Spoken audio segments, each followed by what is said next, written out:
With the release of his latest album, Movie, Your Old Droog captures the cinematic magnitude of his life and career. 10 years after the release of his self-titled debut, Droog's career has come full circle. He emerged as an artist shrouded in mystery, and now he's finally putting himself onto figurative film to show people who he is on the biggest screen possible. Over the last decade, Your Old Droog has built one of the most impressive discographies in hip-hop, cementing himself as one of the defining lyricists of his era. His style is reminiscent of MCs from New York's golden age, but he has pushed that style into new realms. He always puts focus on his lyrics, while also creating a new world with each project. His latest record, Movie, is his most ambitious and yet one of his most personal projects yet, with production from Just Blaze, Madlib, Harry Fraud, Conductor Williams, and more. Movie gives us a look into more sides of Droog than we have ever seen before, a three-dimensional look at Droog on the sonic silver screen, and this might just be his blockbuster. Movie opens with the track Success and Power, produced by Just Blaze. This song sets the bar as high as can be. There's a grandiose feeling to the track that lets you know that this is Droog's moment, and he's aware of that. Just Blaze is just one of the many incredible producers who provide the score of this movie. I've already mentioned Madlib, Harry Fraud, and Conductor Williams, but it also features soundscapes from more underground artists like Roper Williams, JS, Obliv, Wino Willie, Cartoon Beats, and K-Night 13. Each of these producers bring their own style to the record, and Droog weaves them into this feature film effortlessly. You see, Droog is not only the star of Movie, but he's also its writer and director. This is his vision. When I asked him about how he came up with the idea for the project, he said, "One evening, I was sitting on my couch, and the vision popped into my head that one day I will make a seminal and life-changing body of work entitled Movie. I didn't know when that would be. I thought it was going to be much farther down the line, but I started writing and recording songs, and the movie got done." You see, this isn't just another project in his discography. This is the project he's been building towards his whole life. Your Old Droog's story starts when he was just a child, when his family immigrated from Ukraine to New York. He fell in love with hip-hop at an early age, and was immersed in the culture. He started rapping back in 2002 after seeing how the junior high girls reacted to his classmate Aramis rapping, and he says that he heard his calling from that moment. He always had a love for words, and rapping was a way for him to express that in the culture that he was now a part of. He started dropping music shortly after on early internet blogs and websites. In 2004, a visionary by the name of ASAP Yams heard one of his songs and reached out to show support. The two would come up together for the next decade. Yams would even set up battles for Droog in his early battle rapping days, which was where Droog was able to hone his punchlines and performing skills. When Droog was 24, he released his self-titled debut project. There was an EP, but then a full-length album. But in reality, it was pretty much a demo for him, recorded with zero budget in a kitchen. He even would loop up samples to write to, using his iPod Nano. But even with the lack of budget, this project was a declaration that Your Old Droog was here.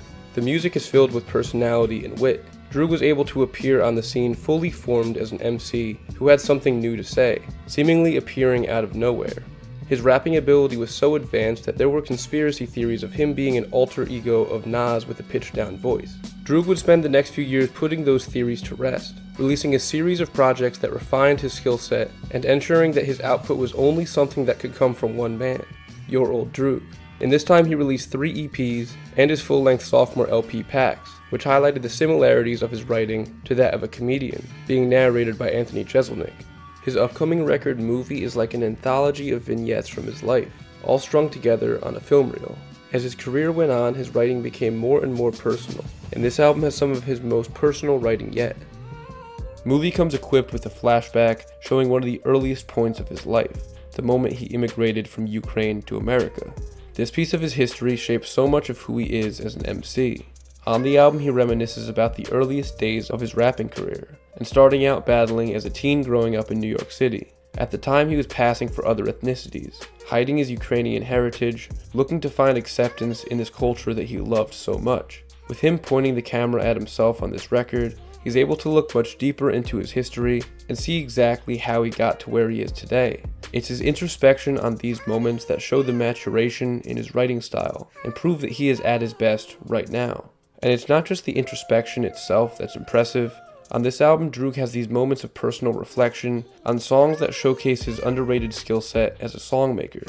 On the Harry Fraud produced How Do You Do It, Droog raps about finding himself over this beautifully melodic vocal sample and trap drums. Back in school, I was the dude you ain't talk to at all. Usually was alone when I walked through the halls. That's how I felt. Probably made myself unapproachable while everyone was smiling, laughing, being sociable. I was invisible, there in the physical, not emotional, but rhymes I had notebooks full, check it. These tracks hold it down with the same lyrical excellence that you would expect, but they also will be able to introduce Droog to a whole new group of fans who may not be tapped into the underground. The evolution of his writing from one of the most clever wordsmiths in hip-hop to one of the most impressive modern American writers came in 2019. He released 3 full-length albums in this year alone. It Wasn't Even Close is a fan favorite of his catalog. It correlated with him linking with the Dump Gods, Mach-hommy, and the God Fahim, who helped Droog find the next evolution of his sound.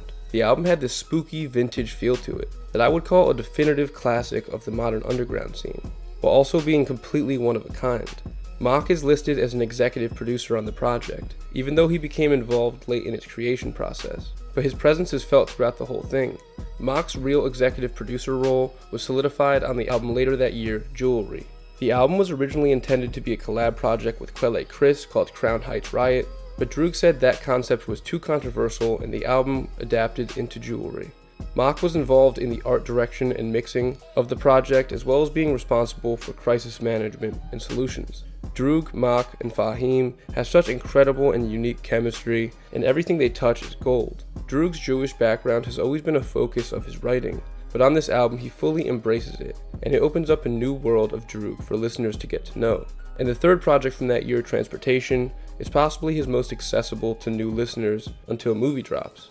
This record really starts to show his evolution as a songmaker that comes full circle on Movie.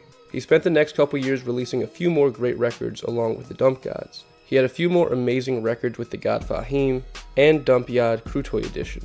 Similar to how Jewelry had Droog embracing his Jewish background, Krutoy Edition had his Ukrainian heritage on full display.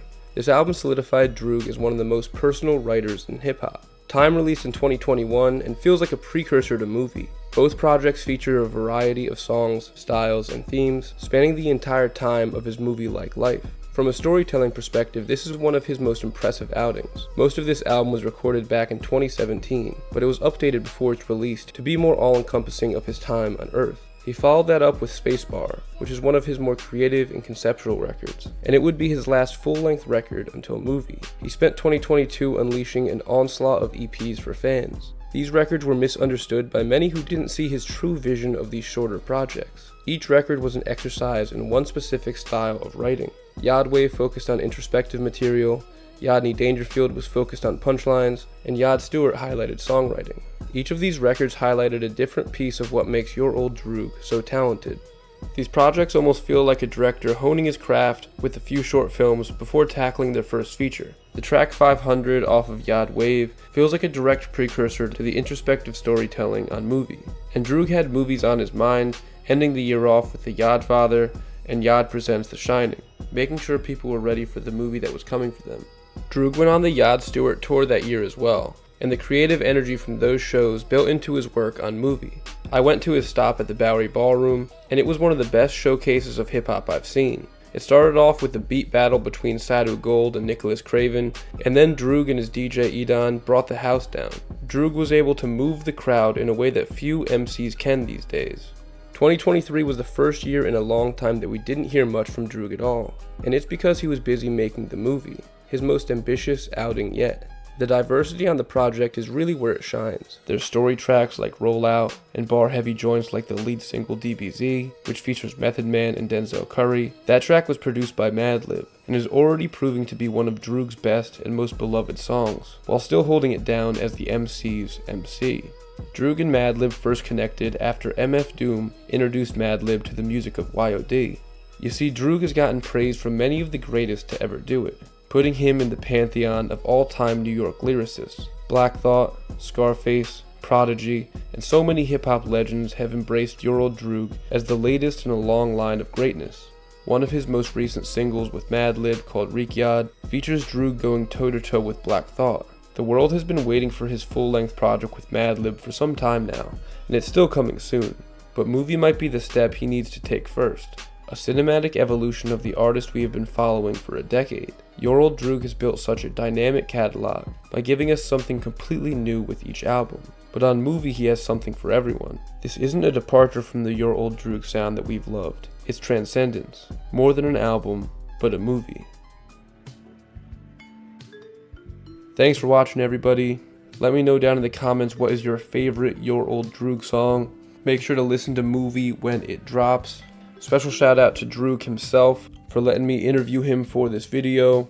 This has been an amazing year for hip hop so far, and to me, Movie is one of the best projects that I've heard all year, so I can't wait for you guys to hear it too. If you're watching this after the album came out, let me know your thoughts down in the comments. And as always, I got a lot more headed your way, so stay tuned, stay safe, and stay deaf. Thanks for watching.